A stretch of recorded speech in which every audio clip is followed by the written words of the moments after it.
Whoa, what's happening? What's up? Welcome back. Welcome to All Things Covered. Patrick Peterson and Bryant McFadden, part of the CBS Podcast Network. The name says it all. If you like what you hear, download and subscribe, and make sure you leave a 5-star rating on Apple Podcasts. You can also watch us on YouTube. Just visit youtube.com/all things covered. Pat P, what we going to cover on this episode? Man, we got a big time lineup today. Yes, sir. First of all, we're going to talk about the win that we had against the Philadelphia Eagles. Then we're going to talk about the Jets. Man, they got their first win this week, yo. Hey, the Jets won and lost in the same week. How's that even possible? That's not supposed to be possible. Hey, man, they talking about Trevor Lawrence, but you never know. So Jaguars and the Jets are fighting for that number one draft pick. Yep. And also we're going to talk to one of my favorites, who's not very shy of letting it be known, LaVar Ball. Big baller brand, stand yes, up. Sir. Join us later in the show. Yes, sir. Bees, baby. Now, listeners, viewers, you already know what time it is. It's the first quarter of our show, and this is where we tap into chopping it up. You know, usually we take you down a memory lane. We share fun, cool stories with you guys, but we're going to keep this updated, right? Updated. And what I mean when I say that, we're not going back in time. We're going to stay right here with the current situation. And for Pat P, just like myself, you know, we really rock when it comes to the fashion standpoint. You know what I'm saying? We really, you know, we take pride in how we look and how we smell. You know what I mean? Because they go hand in hand. If you look good, you got to smell good. You know what I mean? So you got to make sure your cologne and everything is up to par. So Pat P, man, with this episode and chopping it up, I don't know if your followers, you know, saw your picture going into the stadium, getting ready to take care of your business against the Philadelphia Eagles. But your wardrobe was on point, homeboy. It looked like you had some things going on. So I'm gonna fill the listeners and the viewers in about what you had on, and you can kind of go more in depth about that desired wardrobe, and also too from top to bottom, like give us a insight about what you had on and why you picked what you had on. But you had on a nice red Supreme Louis sweatshirt. Then you had the accessories that go with it, with the red mask. And you had the red bag, you know what I mean? And you also had an accent, a slight up accent red in your shoes. But talk about the fashion that you believe in when you talk about putting yourself together and why that's important to you, especially when you're going into your place of work.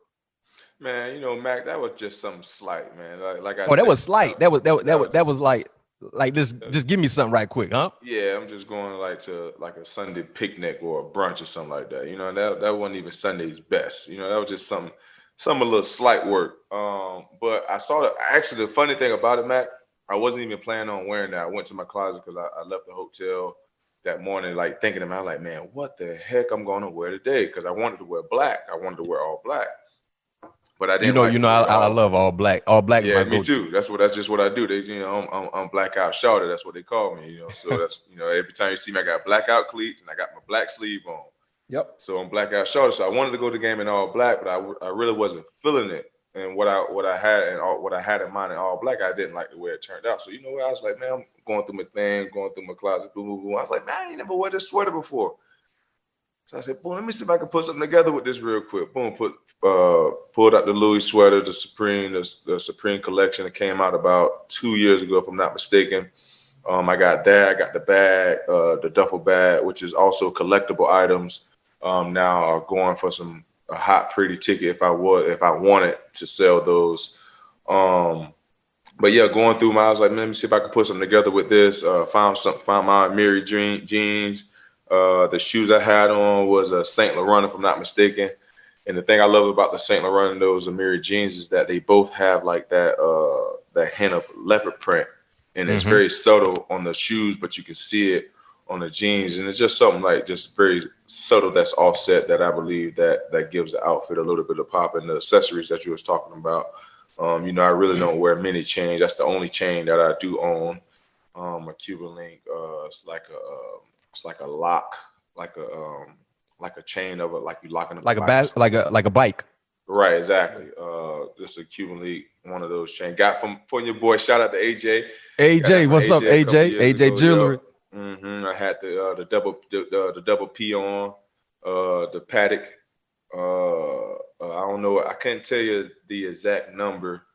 I think it was the 5280, if I'm not mistaken. That gold boy, right?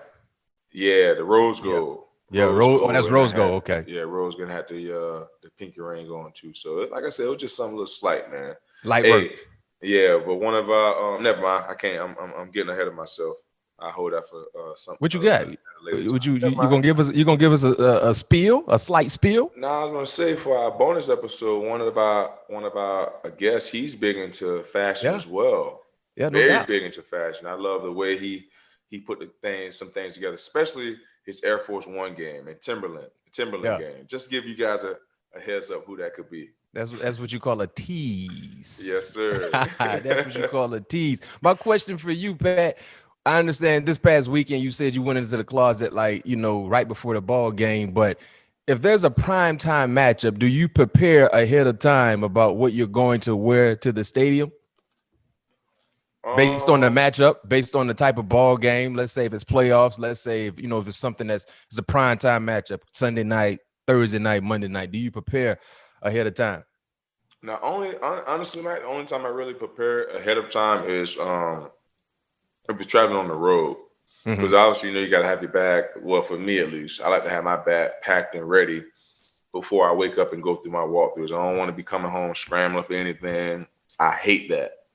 So my bag is already literally packed before I wake up Saturday morning, or if it's Friday morning, if we're traveling to the East Coast, already ready to roll and things like that. So for me, that's the only time I really have to put some thought, and not even put no thought into it, but because for the most part, I like to schedule my outfits and what I'm going to wear through at the beginning of the year in August. So I'm not looking in. So I have a bunch of options already laid out for me. It's just going to see, or if I want to wear that right now, if I want to, you know what I mean? So it's not like I'm going to my closet trying to put pieces together. It's like I'm just, that's how organized I try to be. So I'd be like, all right, we're going to New York. I know it's going to be kind of cold. I'm going to have like 4 or 5 options. Boom. Those would be my options for New York. Same thing when we went to Massachusetts. I don't have really many options of when I'm at home because I kind of go with the flow. But as far as road games, I definitely have options already pretty much ready to where and I could just go look at those options and see what I'm really feeling for that game. Well, that's what's up. Well, I'm going to tell you this much for the listeners and viewers, checking us in, all things covered. Make sure you monitor Pat's social media because he usually give you guys a quick peek about the style that he's going into, either it's on a road trip or a home game. He usually give you guys, a little sneak peek about what he's rocking. And usually he's always on point. That's my guy. It wouldn't be no other way. That's the only way you got to do it. If you're going to do it, you got to do it big. You got to. Now, it's time for Cardinals check-in. Here's where we recap the most recent ball game with the Arizona Cardinals. That was a home game against the Philadelphia Eagles. The Cardinals jumped right back into the winning column once again. Final score 33-26. Entertaining ball game. I can say this much about the Arizona Cardinals. They have been involved in a lot of entertaining ball games throughout the year. When you look at the stats, both teams combined for 948 yards of offense, even though they combined to go for 9 for 28 on third down. So third down defense from both sides played well. Kyler Murray, 27-36, 406 yards, 4 total touchdowns, 3 through the air, 1 on the ground, 1 interception. DeAndre Hopkins, man, we had DeAndre Hopkins on the show a few weeks ago, man. He continues the ball out, man. Clearly one of the best wide receivers in the game. 9 receptions for 169 yards and 1 receiving touchdown. Like I said, entertaining ball game. But from the personal standpoint with you, Pat, you were animated. We saw some emotion coming from you. Seemed like you had some issues going on with the referees. Seemed like you was talking a little bit to some of the Eagle players, man. But tell us what was going on. I feel your pain because as a former defender, anytime they hit you with a flag, we always feel like we're in the right anyway. But anytime it's a bad call, clearly that's an issue. But talk about the emotions that you were displaying this past Sunday against the Eagles. Man, like I told you 3 weeks ago, Mac, everything matters, man. You don't.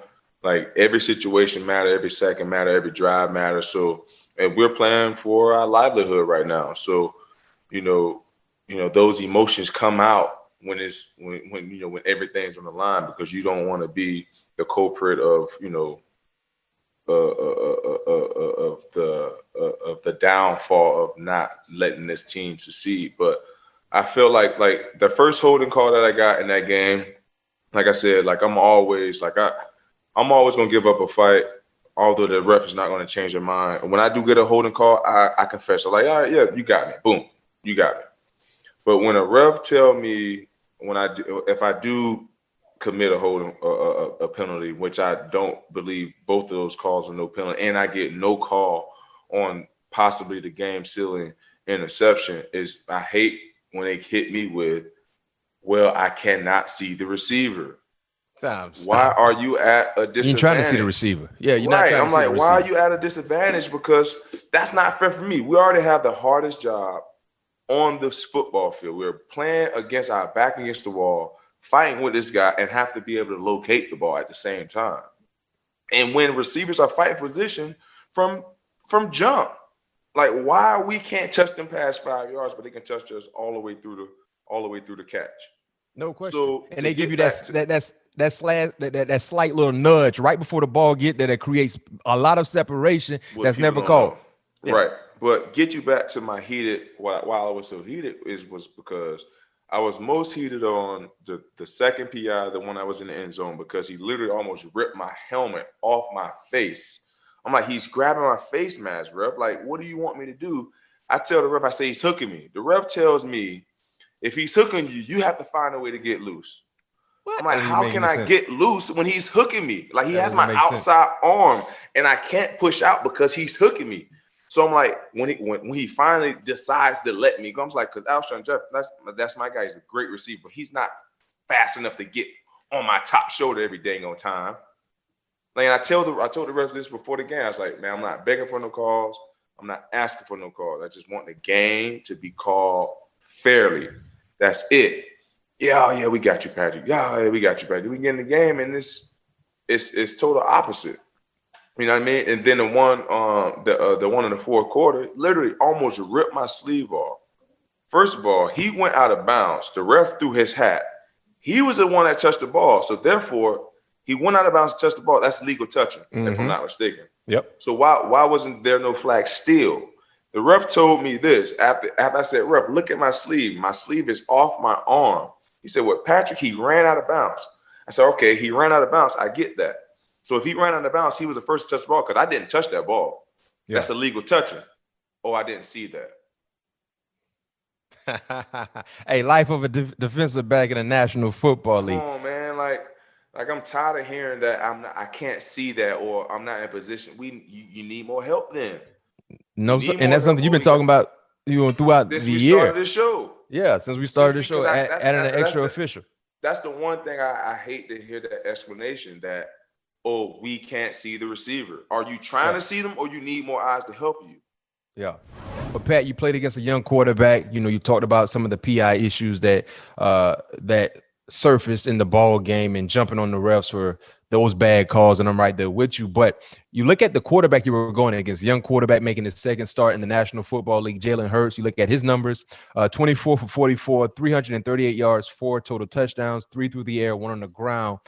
Fourth Eagles quarterback in franchise history, and the first since Michael Vick in 2010 to have 300-plus passing yards, 3 passing TDs, and 1 rushing touchdown in a single game.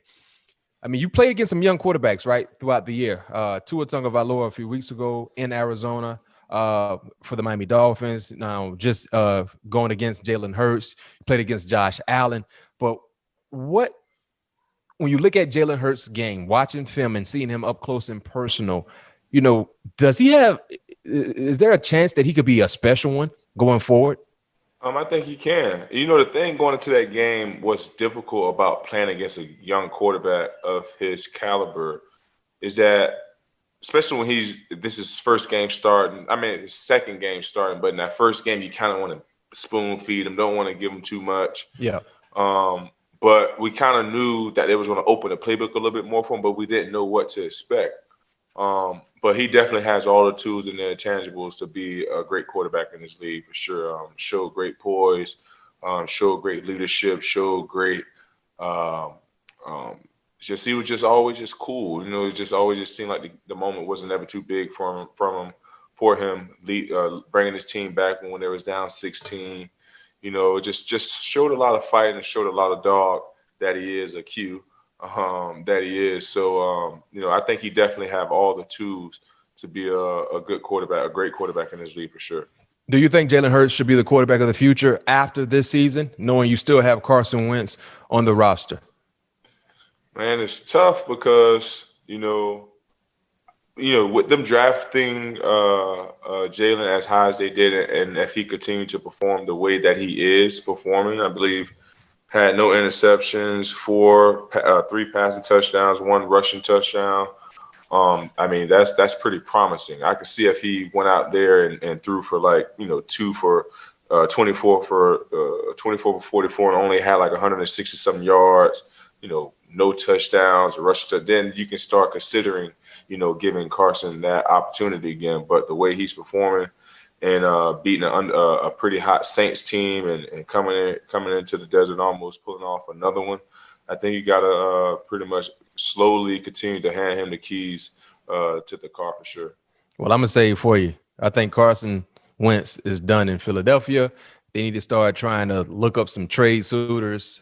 Frank Reich in the coast. They could look for a quarterback, new quarterback in Indy next season. I know that would be ideal for Carson because they had a lot of positive numbers working together. And who knows what the Patriots might do? They might need a quarterback going forward because they might want to, look elsewhere outside of Cam Newton. So there will be options available for him for sure. Yeah. But as long as they have that Nick Foles statue in Philadelphia, I think that's going to always lure over Carson Wentz. Yeah. You're the franchise quarterback, and you guys built a statue of someone who won a championship, granted, deserving so, but I think that's always going to bother him mentally. So I think for both parties, the team and the player, it's best that they part ways, in my opinion. So we have to wait and see, but it will be a story to monitor. Honestly, I think that's the way it's going to go, just the way – the way Jalen is trending, just seem like, because obviously you have those concerns of Carson being, I believe him and Daniel Jones have the most turnovers in the league, if I'm not mistaken, with, a handful of interception and a handful of sack fumbles. So, and Jalen, he has yet, I don't think he threw an interception last week either. So he's playing carefree football. So, you've been in this game. That's what teams care about, not giving away drives or putting extra drives on the defense. If we're not scoring, we need to be putting the ball off or trying to flip that field position, and Jalen gives them the best opportunity right now. And he's yet to throw interception as a starter. He had that interception when he jumped in for Carson in relief against the Packers. But as a starter, he's been pretty efficient and smart with the football. No interceptions, one fumble against the Saints. I think they recovered that. But all in all, I mean, the man is playing real clean, smart football, and that's all you can ask from your quarterback. Yeah. Now, when you look ahead, the next up-and-coming ball game for the Arizona Cardinals. 49ers look ahead. This is the next opponent. I mean, the first time you played against San Francisco, this team looked different, right? And you won that first ball game against San Francisco. Now, with all the injuries, so many key players on IR, this is a different ball club. They just took one on the chin from the Dallas Cowboys. They're now eliminated from the playoffs. But, understanding how important this ball game is for you guys, Pat P, and you're basically playing against a undermanned team. What's the thought process in attacking this team and knowing you have no room for error? You gotta take control. I mean, you gotta start fast. From the start to the end, because San Francisco is still a dangerous football team.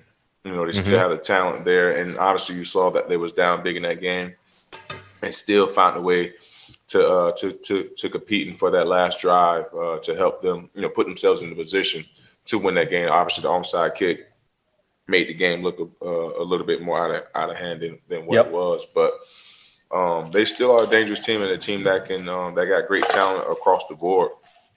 So we know this game is and it's a division game, so it's not like they're going to come in here and lay down. We know we're going to get their best shot. We know they obviously want to win those games against their divisional opponents, and we have to be prepared. Like I said, we have to start fast. Obviously they know that their season over. So when you start fast on a team that season is over, they'll be like, all right, this game's over, the hell with it. You know, when you let them stick around, you give them that hope and that belief that they can win the game now. So if we come out here this week, have a great week of preparation through this Christmas week, and move on to Saturday and hopefully put our best foot forward so we can get a dub. Yeah, real quick, the Cardinals have won 8 games in the season. The first time since 2017. You were part of the team when they finished 8-8. They have not had a winning season since 2015 when they finished 13-3 and made the NFC Championship ball game, and you were a part of that team as well. So let's see exactly what you guys can do this past Sunday to finish the season on a good note, and most importantly, get into the tournament. Now, before we transition to around the league, we just got some breaking news. The NFL just released some names that made the Pro Bowl, and from the Arizona Cardinals, Pat P, you got 4 guys who made the Pro Bowl. I'm sorry, 3 guys. Number 1, Kyler Murray. I think no surprise there, especially how well he's performed. Had a big game this past Sunday. DeAndre Hopkins made it, and your secondary mate, Buda Baker. Buda Baker make it. Is this his first Pro Bowl or no? I think second. He made it last year. Second. Yeah, he made it last year. But talk about these 3 guys and the job they've done for the organization the entire season. Well deserving. Those guys getting those nominees. Obviously D-Hop doing what he's continued to do all year. Buda being that heartbeat for this defense. And Kyler just being Kyler, all year long. Now we just have to continue finding a way to put it together so we can go out there and win ball games and hopefully get us to that ultimate goal, and that's winning the championship. So that's the main bowl that I know that those guys are most concerned about. Definitely playing the game at a high level and deserving of the Pro Bowl, but I know those guys got a bigger vision and bigger sight on the bigger bowl. No doubt. We know where the big bowl is at. It's in Tampa. Yeah. So, hey, don't meet us there, beat us there. That's what they used to say. Sir. Now it's time for Around the League. Here's where we tap into news throughout the National Football League. We just gave you guys the insight of the Pro Bowl. We definitely will be breaking some other news as well. But one of the big topics, I think, from the National Football League from this past Sunday slate of ball games. Yes. When it comes to gambling, when it comes to betting, I know there are a lot of people that thought they had a for sure thing, right? When you talk about parlays or playing some of these football tournaments where you got to pick a clear-cut winner. But the Jets played spoiler. They got their first win against the Rams. Too big, man. Hey, I hate double-digit spreads. That's why even if you took the money line, you're mad. If you took the Rams to win money line, you're still mad because the Rams did not win. Now, Pat, for you guys, that's a pretty good thing. You know what I mean? Because you're fighting with the Rams just in the division alone. So anytime they can lose, that's important. But how surprised were you when you saw the final score of the Jets and the Rams game? Man, Mac, I was very surprised. When I saw the score, I was like, oh, don't worry, the Rams going to come back. I think it was like 13. Yeah, I was thinking the same thing. I said, the Jets going to find a way to trick this off and lose the ball game. I was saying the same thing. I said, don't worry, they're going to find a way to not trick it off, but I said the Rams going to find a way to come back and win this ball game. Yeah. And sure and behold, it was like Jared Goff just threw a pick with like 20-something seconds left. I was like, damn, that's crazy. That's shocking for sure because no one in the world picked the Jets to win that ball game. No. I don't care what nobody said. No. Nobody in the world picked the Jets to win that ball game. They did. I'm sure it would have been out right now on Instagram saying this lucky guy done, put however much money it was that the Jets would beat the Rams. But I was very shocked that they beat them though. I really was. I thought the Jets was going to go winners this year, but they got some tough games coming up to finish off the season. But hey, they won win. They got their Super Bowl victory. Check this out, though. The Jets are the first winless team in NFL history to beat a 9+ winning team on the road. The first time ever. So now for the Jets, they won, but they actually lost because of that win. Pick now. Yeah, they're currently slated to get the second pick, who probably won't be Trevor Lawrence. And if you've been living under a rock, they believe Trevor Lawrence will be the next great quarterback. They're saying he's probably the best quarterback prospect since Andrew Luck, who was drafted by the Indianapolis Colts. So the Jacksonville Jaguars, the next 2 ball games, they have they got Chicago and they got the Colts, and both teams got to win this ball game. So there's a good chance Jacksonville might not win another ball game, and that's why the New York Jets fans probably will be intoxicated the entire week because they're feeling like they're missing an opportunity to draft someone who could change the direction of the program. But I can tell you this much, Pat, you were once a part of a team that had the first overall selection right in the draft. And then with that pick, you guys selected Kyler Murray. Throughout that process in that year, I think you guys won 3 games, if I'm not mistaken. You were 3-13. Do players with care Kyler? about? Yeah, with Kyler. You guys were 3-13, if I'm not mistaken. I think you won 3 games that year in 2018. Oh no. That was Steve Wilkes year to force us to get Kyler. Is what you're saying? Yeah, that year. That year. Being a part of that team and the record and, understanding what was at stake, do you guys monitor where they potentially could be drafting when you talk about, struggling and not winning enough ball games and people are saying you could have the first overall selection or second or whatever the case may be? How was that process for y'all? Well, I won't say we monitor it. You see it enough, the back end of the season where you could possibly be. So you're like, God damn, we can possibly get this person. And that's not a good feeling, towards the back end of the year when you put so much forth in the season. So, but I evidently I've been there before because, like you said, we had the opportunity to have the number 1 pick in 2018. So I won't necessarily say guys monitor, where teams are going to be picked. I mean, where they're because the rosters change over so much unless you're like a franchise guy or a top 5 guy that you're pretty much stable. I'll say like those guys will maybe pay a little bit more attention to the draft orders or what guy is out there who could possibly come to the team and make us better. But for the most part, other guys is just like, not really focusing on it because hell, next April they could possibly be with another team. Yeah, no doubt.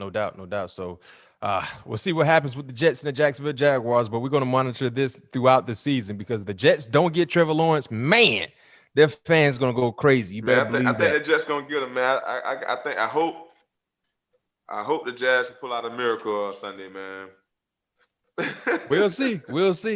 But I can tell you this, Trevor Lawrence, he's a bad man. So whatever team drafts him, they're going to be extremely excited. In other news, Tyreek Hill, the cheetah, was seen drinking pickle juice on the sideline. And one thing about pickle juice is supposed to help prevent cramps. Do you have a go-to remedy or have you drunk anything that wasn't normal on the sideline before? No, Mac, I used to have to do that when I was in high school, man, because, I never came off the field and being in Florida, that humidity. Yeah, man, I think it's a monster, especially like in the hurricane season. So it's nothing but rain and that moisture and that humidity. So it'll say like it's 89, but it feels like it's 105. No question. That's South Florida heat. So I used to drink pickle juice all the time. I used to drink pickle juice. I used to do a teaspoon of mustard. What else I used to do in high school? Yeah, that's what my head coach told me, man. Coach Steve McGirt.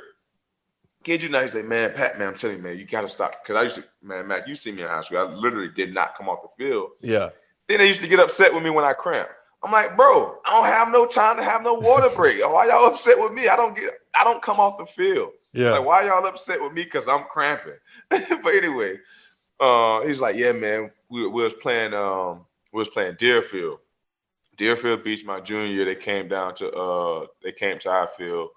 The game got canceled because it was hurricane season. It was 14-7. We was down, but we was I was at quarterback at the time, and I'm about to take the hike, and they had I'm about to take the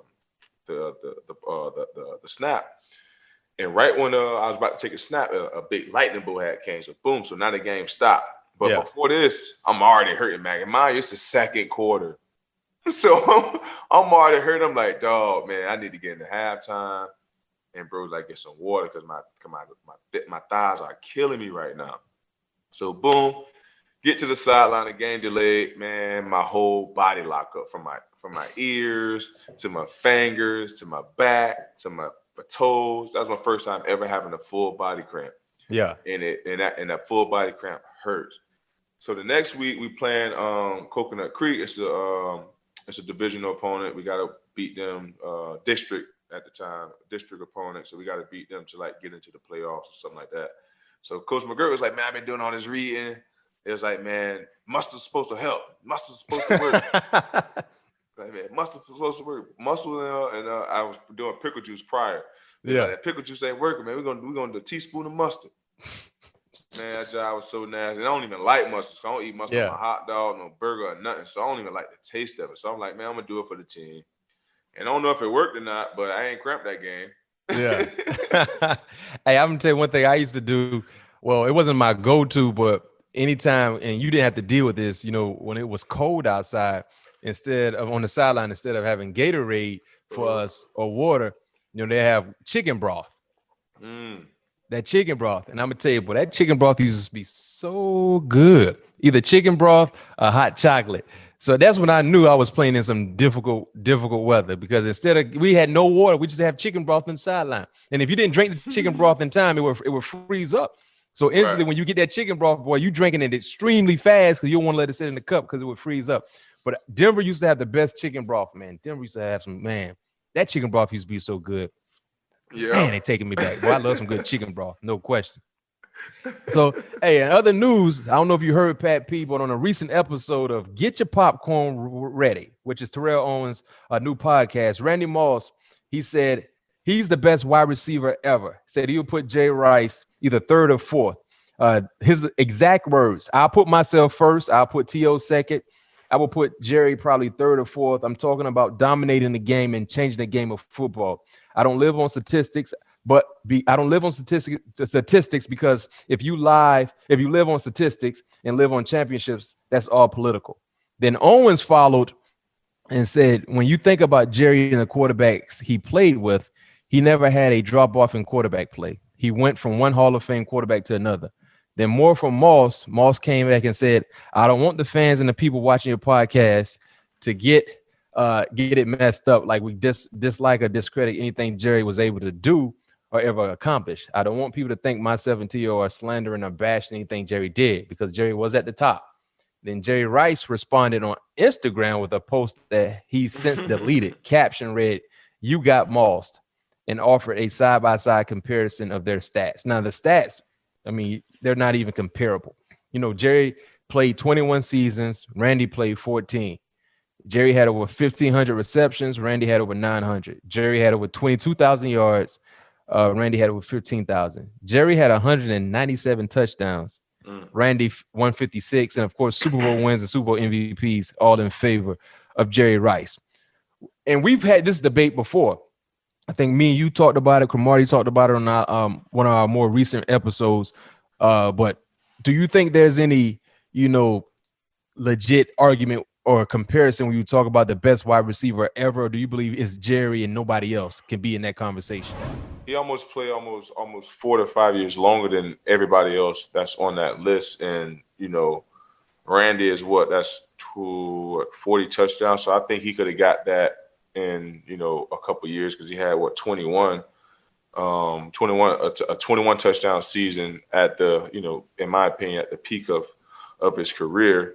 But, I think it's hard to compare the receivers, especially in the different eras that they played in, in the different body of work that they have, because Jerry was much more like I won't necessarily say a finesse receiver, because he had it all. He can go deep, he can run crisp routes.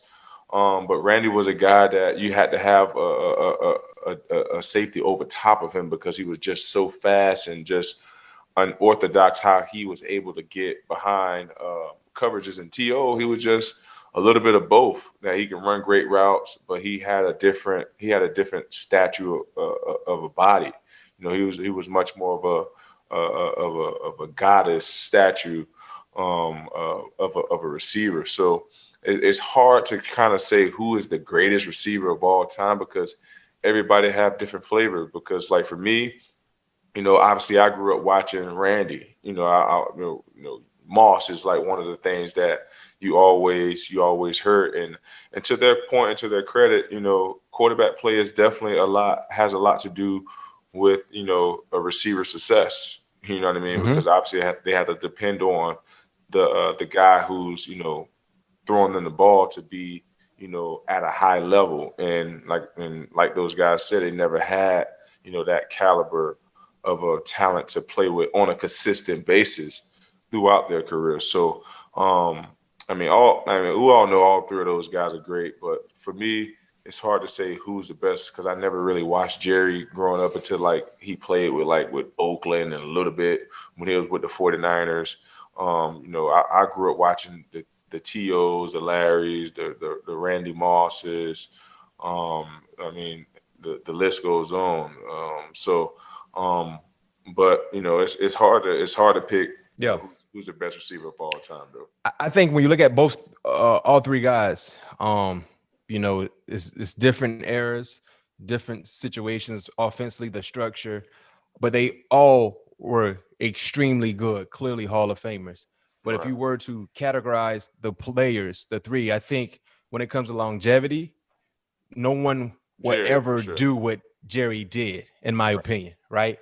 Now, when it comes to just being a dominant player, I think you would put T.O. in that category as one of the more dominant wide receivers to ever lace up his cleats in the National Football League. But then when it comes to being feared, Randy put fear, not just in the guys who were trying to cover him. Randy put fear in the defensive coordinators that were trying to draw up schemes to stop him. So Randy might be the most feared player ever offensively, you know what I mean, based on what he had as a player, right? 6'4", 6'5", 6'6", running 4.2. You can't even create that play on the video game. You know what I'm saying? So that's something that was rare to see, and they're all great in their own right. And you always have that conversation about the greatest of all time in any professional sport. But one thing that people utilize and they always go to when you're trying to determine who's great, championships, right? Championships. You know what I mean? So it's a good discussion. About championships, man, that's because me and Richard got in this argument a long time ago when we wasn't necessarily seeing eye to eye. Yeah. When we was talking about who the best, this, that, and the other. Then he was telling me, he reposted a picture, and I thought it was funny, of his championship ring. But I'm like, yeah, that's cute, but that's a team effort. Like it takes everything to perfectly gel together and work in your favor to win that. I can see if it was golf. I can see if it was, a single person or tennis match. Yeah, that's all individually driven. Yeah. It's different in those arenas. So I hate when people bring up that analogy that championships. Yeah, it does carry a different weight. But when it's in a team sport, you also have to have other teammates and other pieces to help that person get the championship. No doubt. And when it comes to football, I think football is the ultimate team sport because you're relying on 10 other guys, right? And then when you talk about the other 11 starters, that's a lot you have to rely on for you guys to get to that level. And it's definitely a team sport. Now transitioning to another team sport, the NBA is set to return this week. We know, Pat, you're a big time NBA fan. They set to return after its shortest offseason ever. The offseason was only 72 days, and normally an offseason is 130 days. But with the NBA slated to return this week, we have some NBA season predictions. And what we will do, we will give our answers to these questions, and we will revisit this towards the end of the season to see exactly who was closer of not picking the exact player for these questions. So the first question when it comes to the NBA season, who do you like to win the MVP this season? I'm going to go AD. I was thinking about AD. I was thinking about LeBron. But I don't know if these guys are going to start the season on fire because of the length they played this past season in the bubble. So I'm not saying I expect to see a slow start, but I don't expect to see the bubble material that they provided for us. And because of that, I'm going to go Luka. Okay. I think Luka. Yeah, I think I could definitely see Luka win. I think it's definitely going to be two new names in the race this year for sure. And I can tell you this much: when it comes to the betting standpoint, listeners and viewers who love to dab into some gambling, AD is plus 900 to win. Luka is the favorite right now, minus 300. So talking about more value, the value play is AD if you want to put something on the line when it comes to MVP. All right, winner of the East. Who do you like winning the East? Man, if KD can stay healthy, Brooklyn. Yeah. If Brooklyn and KD can be healthy and the pieces that they got on their team, like we talked about, everything have to mesh together perfectly. Yeah. I think they can definitely win the East. I don't think Milwaukee has enough. Boston gonna compete. Toronto gonna compete. The Heat I think it's gonna be Heat, Nets, Heat in the conference championship. Yeah, But and I real think quick, Nets are gonna edge in my opinion. I said minus 300, plus 300 for Luka. He's a favorite. So you're picking the Nets without Harden or potentially with Harden? Without Harden. Okay. All right. So me personally, this is a tough one. When you look at the East, I don't know if the Nets got enough. You know what I mean? I don't know if they got enough. I think collectively speaking, the best overall team is Milwaukee. Um, I think they will get to. Go ahead. I think they will get a shot. I think they got the best player currently in the East based on what we know from a year ago. Now, Durant is always in that conversation, but we haven't really seen Durant, play meaningful basketball since tearing his Achilles. So I would go with Milwaukee, just collectively the chemistry they already have. And remember, it's a difficult offseason for most players. So some of the new additions might not get into rhythm until midway through the season. So I'll go Milwaukee. All right. I don't even want to ask you this question because you talk about. But wait, I want to go back real quick. Here's my problem with the Milwaukee Bucks. It just seemed like to me, and obviously I'm just a basketball fan, sitting back watching. It just seemed like when it comes, and we all know when it comes to the playoff, I say this all the time to my friends, especially basketball playoffs. Mm-hmm. It comes down to coaching and who can draw up the best out of bounds plays. Yeah.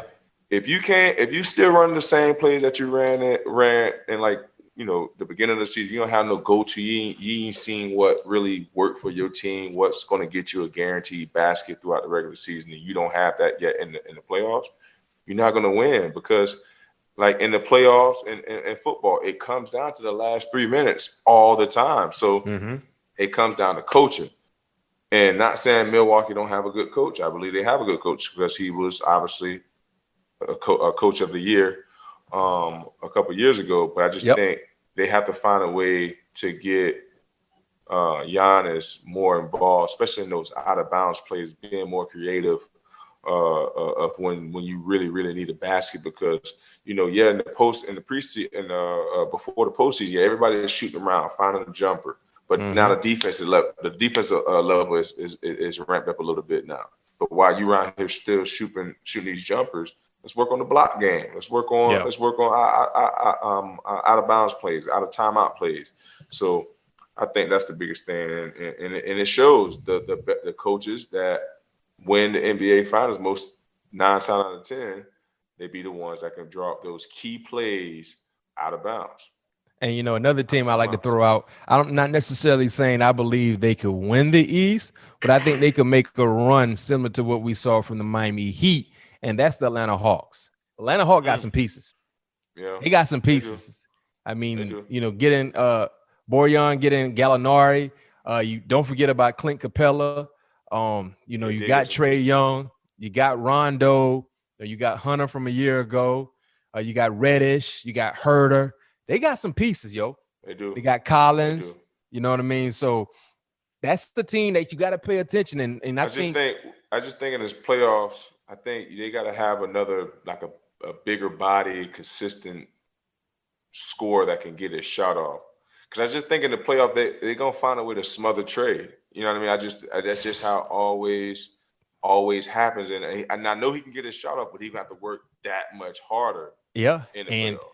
That player could be Gallinari. I mean, he can definitely shoot it. He can get his own shot. So I mean, listen, Lloyd Pierce, lights come on, Matt. I know Gallinari can play. He's playing in some big time moments. And don't forget it. You talk about playoff. What other player you would like to have on your roster outside of playoff Rondo? To being able to get all those guys to buy in. You know what I mean? So I didn't want us to lose Rondo. Honestly, I felt like we got to find a way to keep him. But Rondo going to Atlanta to continue to help develop with Trae and also talking about playoff atmosphere. Yeah. Now he's going to show up big time. In the playoffs this year for sure. I put him for my prediction. Since you said you don't want to pick them to win it, I can see them at the 5th seed. Yeah, they get in that tournament, man. Look out, Wes. I know you picking the Lakers. I'm picking the Lakers too. Finals. Ooh. Who you see meeting in the finals?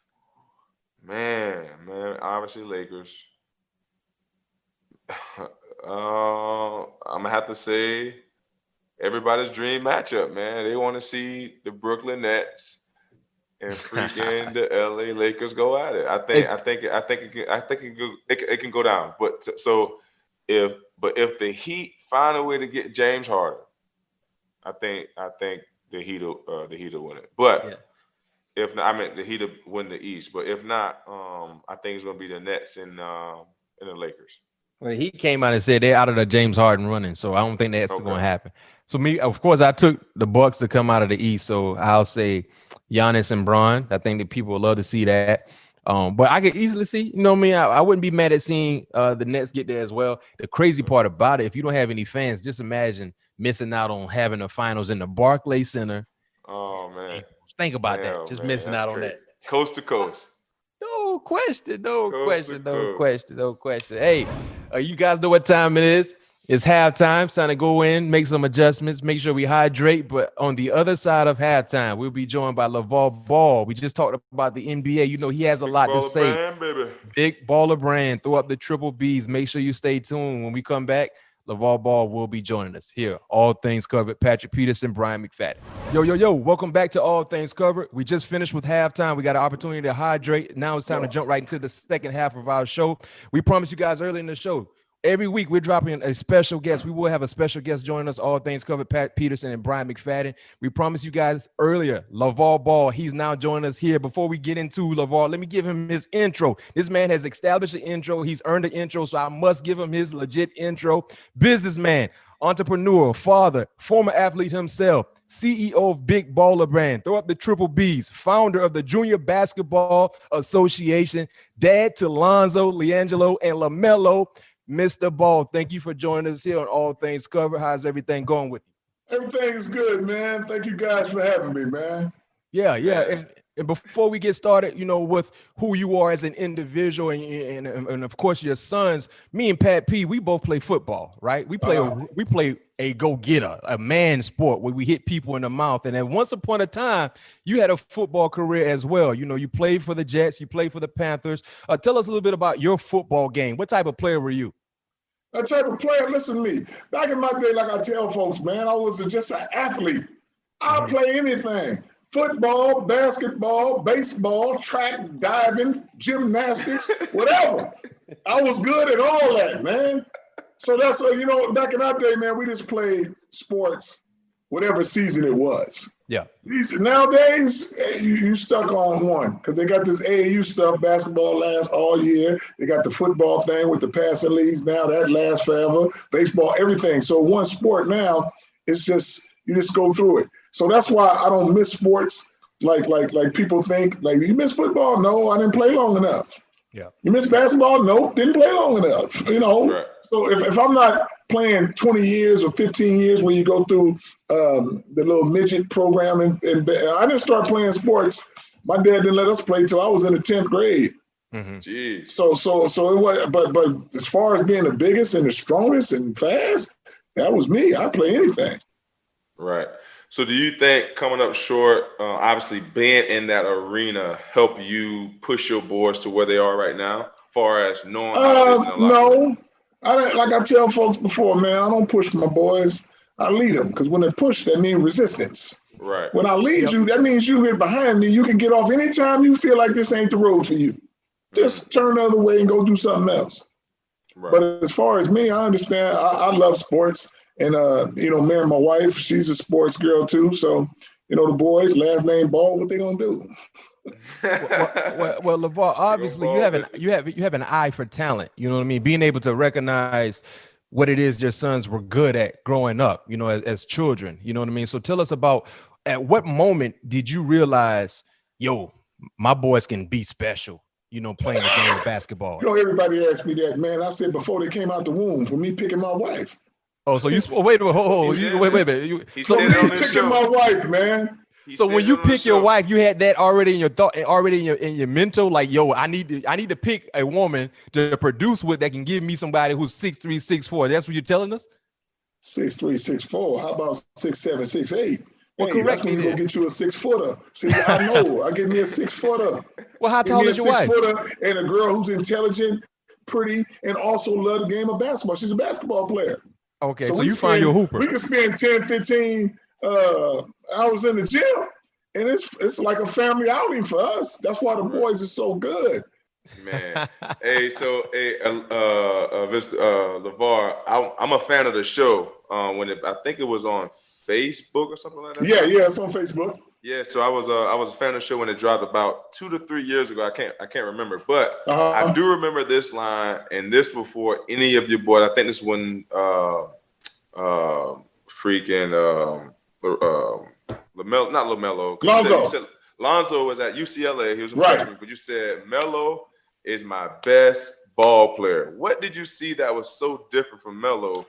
I didn't see nothing different from my boys because all of them great. But Melo, most of the time, look at any family that's balling out of control. The youngest is usually the best. Why? You get to see all the experience, and I do things differently. People look at me and they say, "Whoa, LaMelo." They skip over Jello. Jello got that size and that strength. He just need that opportunity, and when he get that, he gonna shine, and folks gonna be like crazy. But if you ever get with one of his brothers, they know what he about, and that's when he gonna be super successful.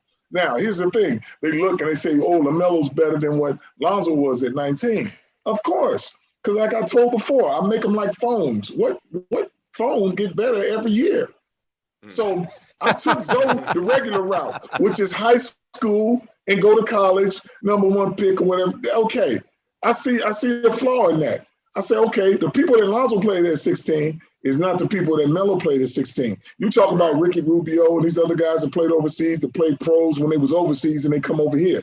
So now I do something that ain't never been done before. This is why Melo is so good right now. Folks is looking at him like, oh, he's so much confidence. No, check it out. Melo been a pro since he been 16.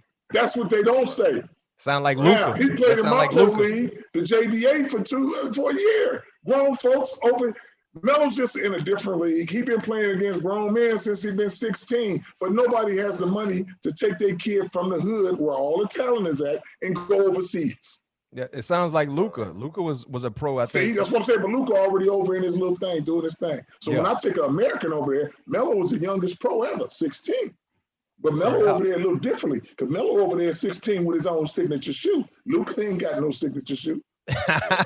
Well, he's supposed to be getting one. I think he with Jordan brands. I think they're supposed to be. Everybody's supposed to be getting one, but they ain't got one. Well, Melo got it, and Melo just got drafted in November to the Charlotte Hornets. Were you disappointed he didn't go #1? Disappointed? Why would I be disappointed? How many folks you know disappointing your son to become a millionaire? I mean, here's another thing. He went #1 for Jordan's #1 pick, the greatest of all time.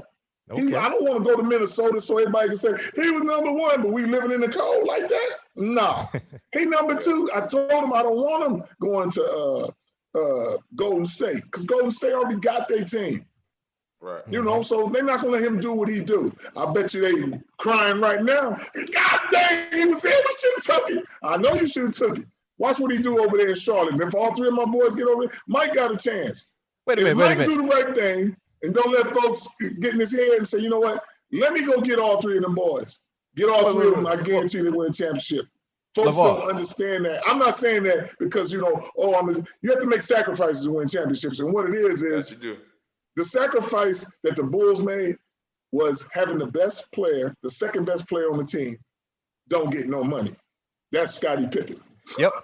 Hey, that's a sacrifice. The other sacrifices that the Lakers and everybody won, they used to stay together for a long time, even though the contracts are big. You can't stay together now because now they offer you more money. Come over here with your own team. Let's try to create the big three. So everything is back and forth, you know. But see, my boys will be family and say, yeah, we ain't worried about how much money we get.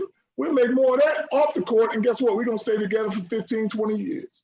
And speaking of all three of your boys playing in Charlotte, potentially is what you're telling us. The news that just broke today with the Pelicans saying that, LaMelo won't be returned. Well, not saying he won't be returning, but he's going to be a free agent after this season. So you talking about Lonzo? Lonzo, my bad. Lonzo will be a free agent after this season. So is that a segue for you to find a way to get him to Charlotte? It's not a segue. I'm telling y'all. If Mike do what he's supposed to do, tell me who ain't gonna watch all three of the ball boys on the same team. And they play at a speed that's so fast right now. Can they coexist together though? Melo and Jello and Zoe, them guys playing in the league right now, they gotta slow down for these guys. Right. So you saying they could coexist together? Because who's going to play the point? Who's Let going to me play the tell two? you this. The last Melo's time my playing three the boys was together, they was babies, and they went undefeated in high school as babies. Nobody can touch them. Now, you think all three of them playing as grown men, 6'7", 6'7", and 6'8", they can't switch and play? Guys don't run fast enough. That's why Melo can't take the ball out and just throw it the length of the court because they ain't took off yet. Them dudes still jogging. They're not even expecting that pass. But, the Lonzo NBA a little different than high every day. school. LaVar, Huh? the NBA a little different than high school. Let me tell you again, they did that in high school as babies. And my boys are a little different now. They all grown men. You know how fast they'll play? I tell you what, on a bad day, they'll put up together 45 points a quarter. On a bad day. Well, I'm speaking into telling you, they existence, play then. so fast. I see so many passes and stuff that's out there that nobody else sees but my boys, and they don't have enough people to run. That's why I said, them guys together, we averaged 100 points in 32 minutes in high school. That was some easy stuff. Now they bigger and stronger and now switching and catching lobs. Man, they don't want to see my boy. I put Melo and Jello in the JDA and shit. They was triple doubles, 50 points, but everybody say, oh, that's LaVar's league. They was playing pro rules, 3-pointers and 48 minutes with no subs. Right. I will say Melo is definitely playing at a different level as a rookie for sure. The way his basketball IQ, the way he's passing ball up and down the court. And not only that, the style points he's getting on his passes, the way he just looks so comfortable, man. He's comfortable because, like I said, when you're a pro for 3 years, the only thing that's changing with him is the league. The players are more talented in the league, but they still grown. None of these guys in high school, you playing guys 22, 23, 24 maybe. Melo been playing against grown men with 27, 30. We go overseas with the JBA, with my little world tour. We go to 15 different countries. Them dudes on them teams wasn't no babies. They had families. Right. We whooping their ass, but the fact that, that's LaVar's league, it don't count. Well, how you think he got good? You know what they say about Lonzo and Melo? Hey, man, they so good with what they do, you can't teach it. Who the hell you think taught them? Right. On something like that, come on. And if Jello didn't do his thing, like I told him before, he would have been a lottery pick. Like I was telling Detroit, I'm trying to get y'all a lottery pick for free, but y'all don't get it. So why you don't think Jello had a true chance with the Pistons? Jello didn't get a true chance on the fact that, I don't know. Like I told him, I said, hey, if this dude get all this notoriety and you got to throw him out there just to see what he do, you don't have common sense to do that. Come on, these games don't count. Right. At least let's let the people decide. Say, you know what, man? I saw him out there. He just looked raggedy. He couldn't do nothing, man. But you don't even put him out there because it's the resume that you got him. Not even the resume. It's political. You know, that's how things go. Yep. You know, these guys got the other guys. You got these guys drafted in there and you got them all high. Hey, put Jello in there and passing the ball. He go for 20 and 30. Now you forget about Killian Hayes that you took first pick and say somebody got to get fired now. Right. Yeah. Because you didn't pick somebody that was good. I'm just telling you, but some of these other folks and their agents, that's why I said, let's see what Rock Nation could do and say, you know what? Let's let Jello play with his brothers one time. Let's see something. Let's see the brothers together. I don't care. And that's why I told him, hey, time's going by. Somebody get his ass with New Orleans or get his ass over there in Charlotte. Somewhere. It ain't that hard. So what do you think is next for Jello? That's the thing that's next. That's the thing that's next, man. Right now, I got him out there. He working on stuff, man. You know, the Detroit, what you going to just sit over there? Nah, he over there in New Orleans. They might do something. Right. You never know. I say, go hang out with your big brother. Go work out with him. So Jello's still working out, doing his thing. This is what people don't get. They act like Jello is 25 years. Jello just turned 22 years old. Yeah. Young, but he got everything they say that Lonzo and LaMelo can't do. This dude could do. He's stronger. He got a real jumper. He jump in the air and shoot. That's a jumper. So that's why his 3-pointer, he's more deadly. Everywhere he's been the high scorer. You got to give him that time. Just like people was like, I was like, if they decide to ever let Jello just play, he went in my league and averaged 50. I don't care what league you in. You average 50, you a scorer. He can put that ball in the hole. Mm-hmm. So what's your favorite memory of the boys growing up or playing in your favorite memory of them three in a game together? Man, my favorite memory is always the same memory. Every time they all three together, they just win. Yeah. So it don't matter what game it is. I was like, man, they kill him again. It's just like, wow. I enjoy watching my boys play all three together. Like I said, by themselves, they good. With two of them, they better. But with three of them, they at their best. Yeah. They at their best. With all three of them, because the chemistry is there, and they understand like the angles that Melo see, Jello see, Zoe see, and it's very fast. It's very fast. You know what, LaVar, I'd like to give you some tribute because I can tell you this much. I remember when Lonzo was at UCLA, and that was a talented team that UCLA had that year. Went deep in March Madness, if I'm not mistaken. But I started watching UCLA basketball because of you. Vocally, your voice was reaching us here on the East Coast, right? Right. And I'm basketball wise, I'm a Duke basketball fan. I went to Florida State. I root for Florida State basketball, but I just grew up as a child. I was a Grant Hill fan, so that's who I gravitated to. But when your voice started to like transition and reach us on the East Coast, I'm like, man, who is this loudmouth man keep talking about his boy? And I thought you was just the average father who believes their kid is the best in the world. Because, you know, most of us as parents, we're going to always think our kid is the best at whatever it is they're doing.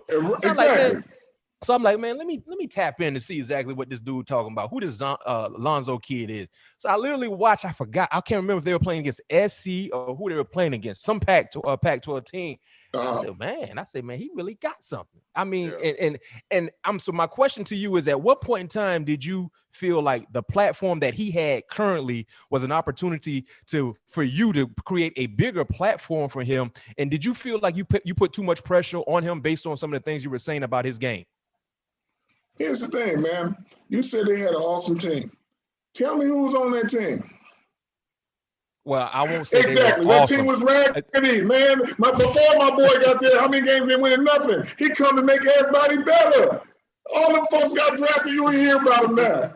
Everybody that team that was balling. Y'all, that team was terrible, man. But he made that team. And the way I tell people, they're not gonna lose. And I tell you what, they wouldn't have lost. He was on his way to go do what I told him to do. I said, what you told him? I tell him you win the NCAA tournament, you first pick anyway. But what detoured that is the little mishap where his mama had the stroke. This is something that happened to a kid. You don't expect nothing, but they gave him the information bad. Somebody texted him something, some family member texted him this shit saying that his mama's about to die. Now he break down after that. You can't. I told him, go ahead and play, man. I'm gonna do my thing. I'm gonna take care of my woman. Don't worry about it. Your mama's mine. I'm good. We good. So go ahead and do your thing. And that's what people don't understand. That's hard for a kid who never had no problems. Nothing happened where you're not thinking about nothing. Mm-hmm. You know. So you saying at what point is a platform? Hey, I told my boys since they was babies, man, they born to go pro. So they gonna be special from day one. So when I put them out there, and when them dudes was little, when Jello and Zoe and them was third grade, we was beating up on eighth grade teams. So the buzz was there, people coming to the game. It's the same way now. I ain't changed. It's the same way, and everything is the same, just more cameras and things right now. But it's not like I'm like, oh, you know what? I'm gonna try this. I'm gonna try to see if I can get more publicity on this. No, the publicity gonna come anyway on the way that I trained them. I expect them to be super special. Elsewise, I wouldn't spend all this time and effort with them. Like I said, if it ain't no me, it ain't no them. People get it mixed up saying, oh, if it wasn't for the boys, we wouldn't hear about LaVar. No, if it wasn't for LaVar, you wouldn't hear about the buds.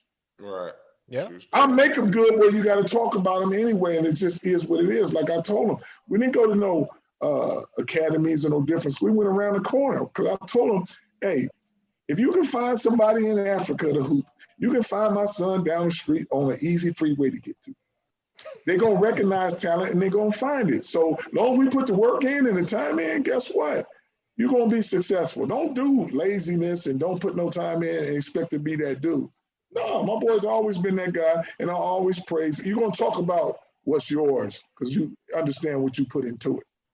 Well, I can tell you this much. They did have Leaf and Holiday on that team, so they wasn't that trash. And I think those two guys in the NBA right now. Did you ever hear about Leaf? Leaf, the luckiest thing happened to him was the other boy had to go overseas. I forget his name, but he played for Philadelphia for a minute. I forget his name, but he the other little forward that was over there. Lucky he left. Because elsewise, you would have never heard of TJ Leaf. That's Noah. I think that's his name, Noah. Nolan or something like that. But that dude was there. Joe was like, oh, he cool. Then the other boy got hurt, Prince Ali. He athlete can run. Yeah. So some of them other guys would have been sitting down. So, hey, Zoe make everybody better. See, Holiday was smart enough to say, oh, let me move to the side. So just I come off the bench. But I got to stay an extra year. after he get out of here so I can show him I can play point guard. See, now you say they're good, but when they was there with Zoe, he's small. They good players, man, but Zoe make everybody way better than what they are. Yeah, Jonah Bolden is who you talking about, right? That's what that dude.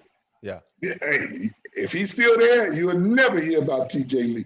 Gotcha. Because now Zoe gone, and he's not gonna make you good. Look how good the other boys should have left when Zoe had him playing Welsh. Mm-hmm. Yeah. They left. They tried to stay one more year. Now they barely get drafted, Hey, Zoe make it. Hey, TJ Lee was smart. I'm out, top choice. How you go for the top 10 pick or whatever, man, and you ain't nowhere now? is it to drop that deep? They find out you can't play? Oh, shoot. It's going to be, I'm just keeping it real. Lonzo make people a lot better than folks be like, oh, man, that dude can play. Hey, let me tell you this. And this will show you I'm not just talking. Just keeping it real. Yeah. Brandon Ingram was over there with the Lakers for about 2-3 years, whatever. You played one season with Lonzo, and now you're an all-star? Is the gap that deep? He went to New Orleans 1 year, played Lonzo the whole time, and now you're an all-star. Hold on. Now, let me tell you something, LaVar. You talking to two big-time Laker fans, right? Yes. And the thing about Brandon, when he jumped into the league, he improved every year, right? The player that we saw last year, I think if he stayed in LA, he would have developed to be that player. And granted, the opportunities wouldn't be there, especially if you're talking about having Braun in the fold. But no question, I think he's an ascending player. The best is yet to come because he has a rare talent that most guys don't have that plays a position he has. But to your point, when you're dealing with a floor facilitator like Lonzo, he's able to see the court extremely well and put other guys in positions to be successful. They just got to put the ball through the hoop. But I think Brandon was en route to having a crazy good career, but it just happened to be He wasn't going to have no good career without Zoe. I guarantee you. Well, heck, you and saying Zoe something else. Hey, I ain't crazy. What about Kuzma? Zoe made that boy. He was bad when Zoe was there. Kuz can still go. Hey. Well, I'm just saying, stuff falling down now. But if Lonzo don't give you that ball and give you that belief and not have no ego problem, say, I'm trying to get mine. Yeah. The same thing people was asking me about, Zion. He can run and jump. Okay.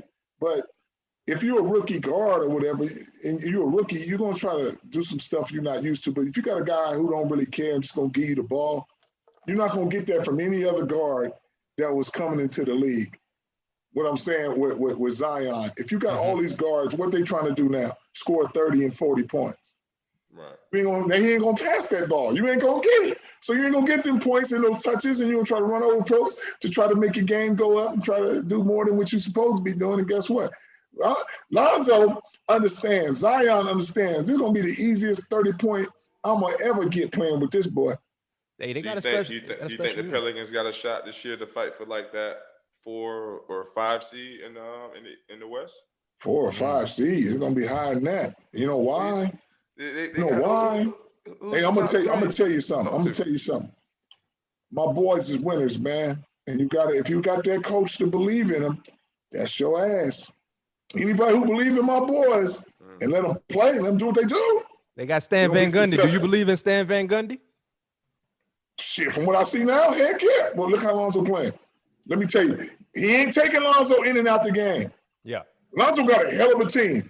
And I'm going to tell you why the hell of a team is. The ball don't stick every time it's in his hands.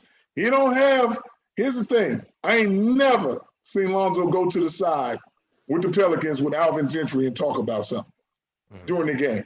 I see him go to Stan, and Stan is talking to him. Stan says, I believe in your abilities. I believe what Zoe is doing. Zoe is my guy. So when you make Zoe your guy, he gonna win. Them 15, 20-point games gonna be easy for him because he's like, okay, this is what I'm gonna do. I'm gonna let him. Stan is like, okay, Zoe, I need you to go to the hole. You shoot 1 for 10, keep shooting.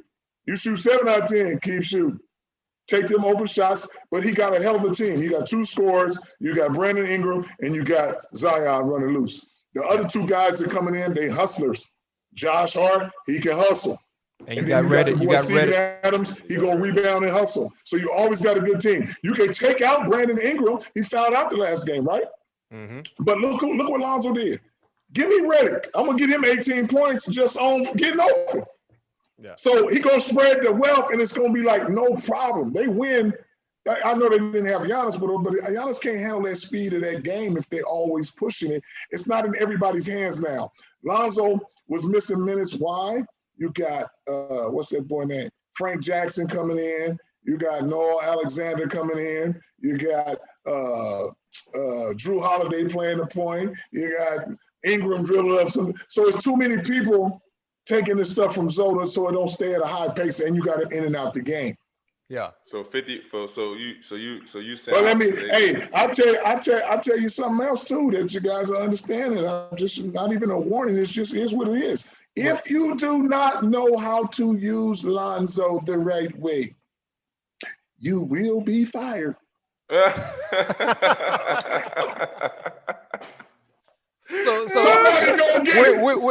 okay, hey LaVar, where you getting this from? What makes you feel? Where am I getting it from? You saw it? No, well, tell us. Tell. Luke Walton didn't know how to lose it. Where he at? Fired. Well, he went to Kings. Hey, Alvin Gentry, you don't know how to use him right. Fired. Man, get it right, baby. Say get it right. But earlier now, wait a minute. Hold on. I know you rocking and rolling with Stan, and I think he is a real good coach, especially for the pieces they have. As long as you don't do him wrong, you understand what Zoe's about. Hey, let him do what he's doing. You got that faith, and I'm good. But LaVar, you just said after this year, you trying to get Zoe to Charlotte. What's that got to do with this year? You right. You're there this year. What's it got to do with this year? Because, hey, I'm going to tell you what, my son, man, you got to pick family before you pick all your friends. So that's what I'm saying. I'm like, dude, this is what I want. This is what I know, the success that my boys have together. So I'm going to be like, if Zoe had a choice, do I play with, this is what folks don't understand. Do I have a chance to play with Zion and Ingram, or do I have a chance to play with Jello and Melo? Okay. He gonna pick Jello and Melo, guaranteed. Well, speaking of Jello and Melo, how's that Big Baller Brand status? What's the status of Big Baller Brand right now? The Big Baller Brand status is good. You look, man, come on, man. I see you with triple B's on, baby. Huh? You see, you got the shirt on. I keep my triple B's on, man. Yes, but look, here's the thing. This is what people didn't understand. They said, man, without your boys, triple B's ain't this and that and that. They don't understand. If I stop, that's when triple B's stop. Triple B's is a family brand. These B's are still, everybody, what they still talking about. We came out in 2016, man. We still here. Like I told them, I ain't got to be first. I ain't got to be last, but I'm in the race. Right. I'm the only one coming in this league with his own brand. These triple B's are strong. They're not local, they global. I've been to 18 different countries with this, man. You go somewhere, they know what triple B's is. Right. And I'm the only one that's independent in ownership and showing everybody, these B's, they mine. And you know what I tell them in Charlotte? These triple B's, we stain. Mm-hmm. So what's next for the brand? What's next for the brand, number one? And when you look at your boys, I don't know exactly who LaMelo signed with, but I know Zoe started out wearing the brand and then he ventured off to wear other brands. But what's next for the brand? And let me explain this to you guys, man, so you guys understand. Yeah. The Triple B's is a family brand, man. They can do other things, but they always gonna be with Triple B's. They always with me. Mm-hmm. Now, just because you don't wear the apparel or something like that, man, I got water coming out, rims, tires. Who you think when I die, who I'm gonna get this to? It's in the family. It go right to them. Hey, did you say you got rims and tires coming out? Puma, they signed with this. They're not rocking that. My boys is always with Triple B's. These three B's represent them. Okay. So, well, speaking of the Triple B brand, you know, your son Melo plays for Jordan, and of course, I heard you basically call out MJ on Shannon Sharp's podcast club Shay. Are you one-on-one? No, were you jokingly saying that, or you legit? Man, come on. Hey, I'm gonna tell y'all again. One-on-one, big baller, never lost. One-on-one, my will to win is too strong. I'm too fast, too strong. When I was young, I would have killed him. I was too strong for him. Hey, right now, I will kill him. He's 57 years old. And smoke cigars and drink. Brother, hey, he got dog in him. I ain't got no dog in me. I'm a gorilla. You can't hang with no gorilla. I'm gonna tell you. I drink milk and eat steaks. How you gonna mess with me? I'm 280. Well, what kind of shape? What kind of shape are you in? All day, lift him off his feet. What kind of shape are you in, LaVar? I'll tell you what, I'm in better shape than a 57-year-old man when I'm 53. I guarantee that. And I can eat donuts all day. You eating steak and drinking milk, that's not a good diet. But hey, let me tell you why it ain't a good diet. See, they don't want me to eat like that because they don't want me to be that go. They want you to win. Small. See, they fooled you, man. Don't eat that. Don't eat that. See, when they make your brother strong, they come out with their new stuff. Don't eat the eggs. Don't drink the milk. Don't drink the water. Yeah, because they want to make you getting too strong for them. That's why they said, man, we got to tone this one down. Okay, let me ask you this question. You talk about playing MJ one-on-one. When was the last time you played a legit pickup game? Yeah, that's what I was going to ask. When's the last time I played a legit pickup game? I left the window open for 50 years. Now the door is closed. I don't play no pickup games. Well, how you gonna challenge the greatest of all time to a one-on-one battle if you haven't played a pickup game in about 20 or so years? Here's the thing: when you're good, you're good.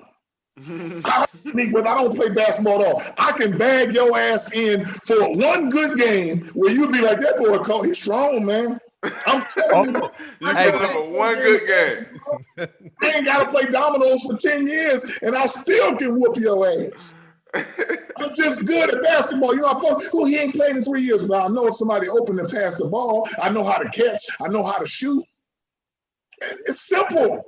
Well, I can tell you this much. I don't do no pickup game. Why am I do a pickup game, man? Big baller CEO. I don't need no pickup now. I'm too old to be running and jumping. But I tell you what, for the small price of $200 million pay-per-view, I'll give you one good game. Hey, you know what? I'll support. We'll support the cause. I'll pay for that pay-per-view. Hey, so would you really go into training if that was to happen? Like, boom, March 21st is the game. Would you go into training then, or you just gonna show up ready to roll? My last name is Ball. I'm a ball till I fall. I don't gotta go into no training, baby. What? I'm gonna tell you again.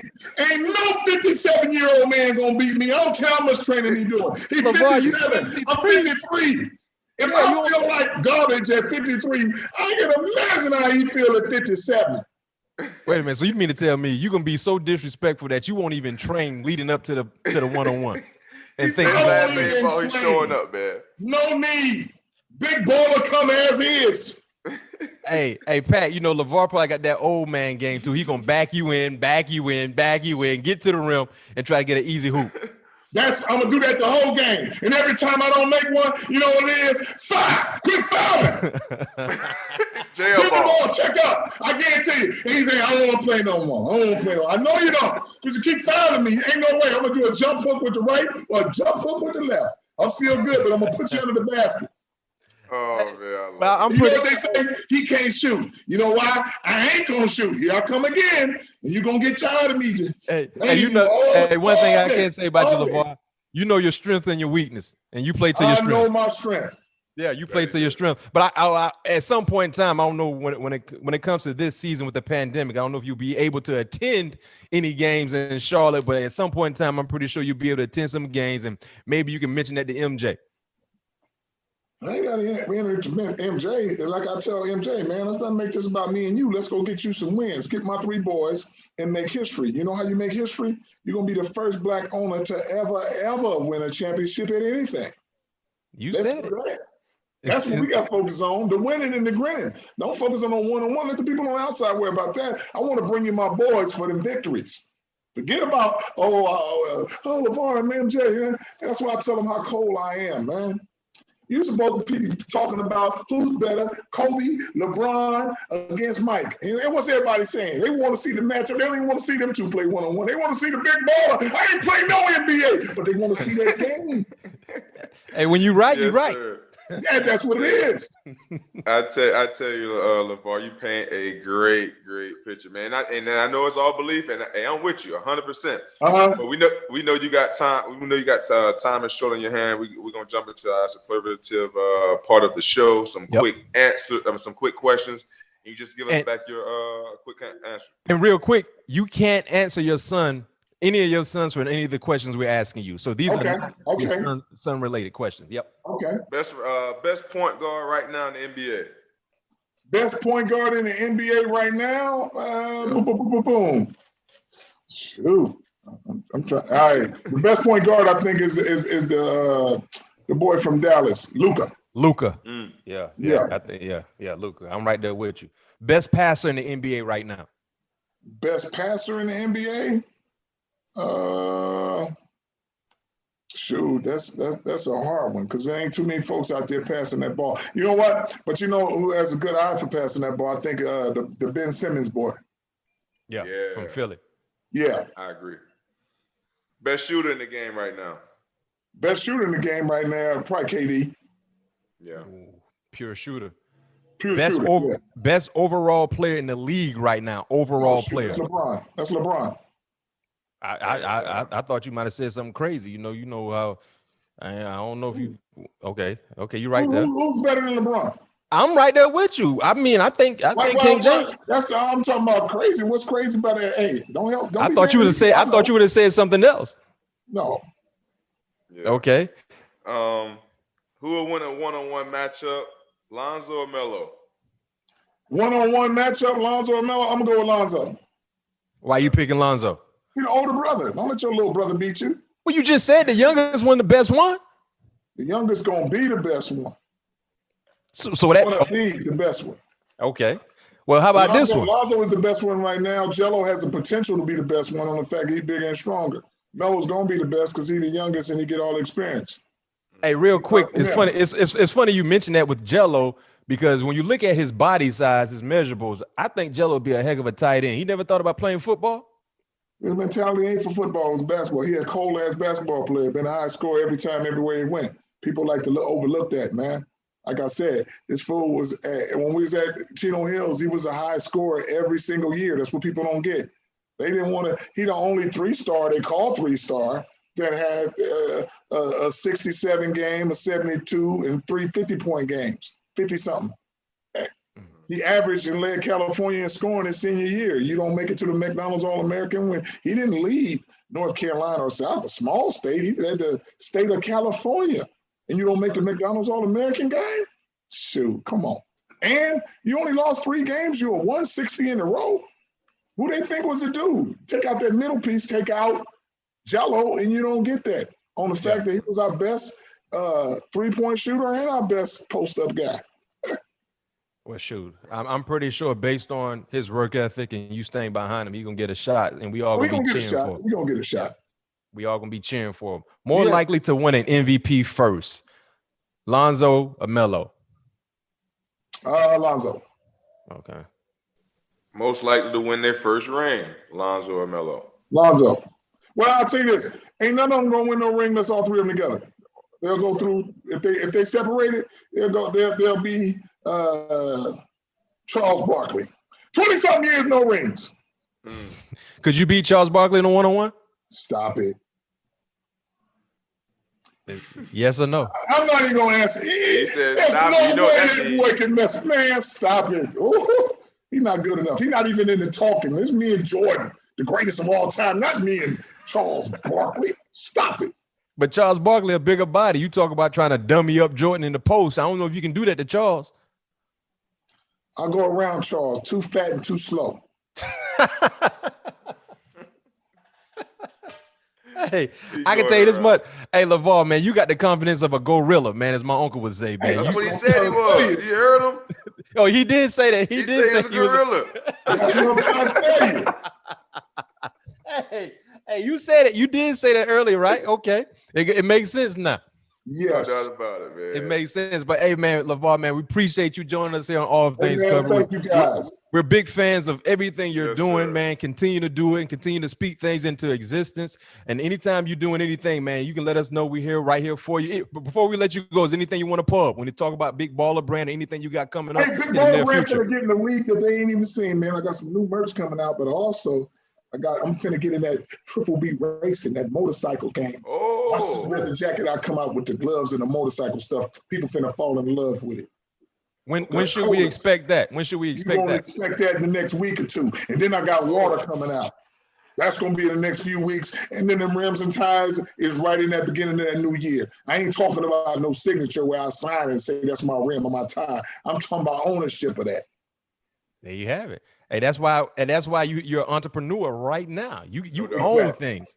Hey, well, Yes. you keep doing what you're doing and keep providing the energy, man. It's a pleasure having you on once again. Anytime you want to join us, we got an open door policy for you or for your sons. Much love. And we're gonna be paying attention and supporting them as well. As long as they're not playing against the Lakers, I'll support the Pelicans, I'll support the Hornets, and whatever team Jello is a part of as well. Much love. There you go. Okay. Yes, sir.